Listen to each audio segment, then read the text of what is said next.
مولانا اپنے مدرسے میں درس دیا کرتے تھے۔ ایک دن ایک شخص حلوہ بیچتا ہوا مدرسے میں آیا۔ حلوے کی اس نے کاشیں بنا لی تھیں اور ایک ایک پیسے کو ایک ایک کاش بیچتا تھا۔ مولانا نے ایک کاش لی اور تناول فرمائی۔ حلوہ دے کر وہ تو کسی دور طرف نکل گیا۔ ادھر مولانا کی یہ حالت ہوئی کہ بے اختیار ہو کر کھڑے ہوئے اور خدا جانے کدھر چل دیے۔ برسوں کچھ پتہ نہ چلا، کئی برس کے بعد آئے تو یہ حالت تھی کہ کچھ بولتے چالتے نہ تھے۔ جب کبھی زبان کھلتی تو شعر پڑھتے تھے۔ ان کے شاگرد ان شعروں کو لکھ لیا کرتے تھے۔ یہی اشعار تھے جو جمع ہو کر مثنوی بن گئے۔ مولانا روم کا شمس تبریز کے مرید ہونے کا واقعہ بھی بڑا دلچسپ ہے اور علم و حکمت سے مزین ہے۔ زین العابدین نے مثنوی کے دیباچے میں لکھا ہے کہ شمس تبریز کو ان کے بابا، ان کے پیر کمال الدین جندی نے حکم دیا کہ روم جاؤ، وہاں ایک دل سوختہ ہے، اس کو گرم کراؤ۔ شمس پھرتے پھراتے کونیا پہنچے۔ شکر فروشوں کی کارواں سرائے میں اترے۔ ایک دن مولانا روم کی سواری بڑے تازک و احتشام سے نکلی۔ شمس نے سر راہ ٹوک کر پوچھا، مجاہدہ اور ریاضت سے کیا مقصد ہے؟ مولانا نے کہا، اتباع شریعت۔ شمس نے کہا، یہ تو سب جانتے ہیں۔ مولانا نے کہا، اس سے بڑھ کر اور کیا ہو سکتا ہے؟ شمس نے فرمایا، علم کے یہ معنی ہیں تم کو منزل تک پہنچائے۔ مولانا روم کا ایک واقعہ جو کہ بڑا مشہور ہے کہ مولانا روم کسی تالاب کے کنارے بیٹھے اپنی درس و تدریس میں مبتلا تھے۔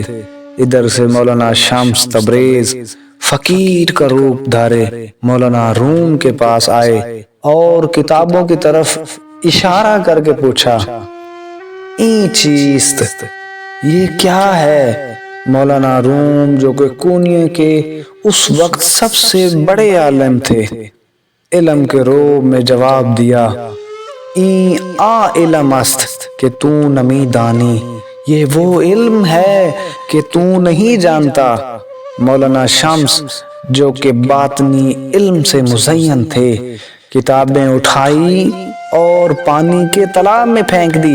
مولانا روم جلال میں آ گئے اور رعب سے پوچھا، اے فقیر، تو نے یہ کیا کر دیا؟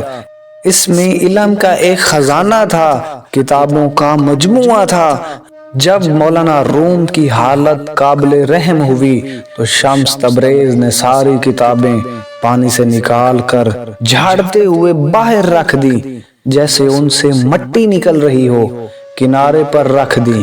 مولانا روم حیران رہ گئے، شش پنج رہ گئے۔ مولانا روم فوراً بول اٹھے، این چیست، یہ کیا ہے؟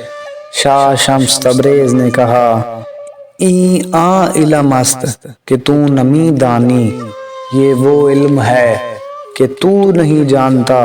مولانا روم کی کیفیت بدل گئی، آپ کال سے نکل کر حال میں آ گئے، علم کی دنیا چھوڑی، کتابیں پیچھے کی اور شاہ شمس تبریز کے دیوانے ہو گئے۔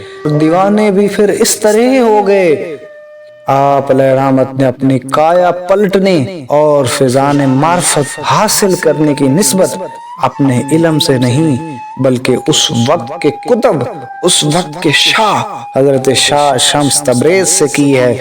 آپ فرماتے ہیں، مولوی ہرگز نہ شد مولائے روم، گر غلام شمس تبریزی نہ شد۔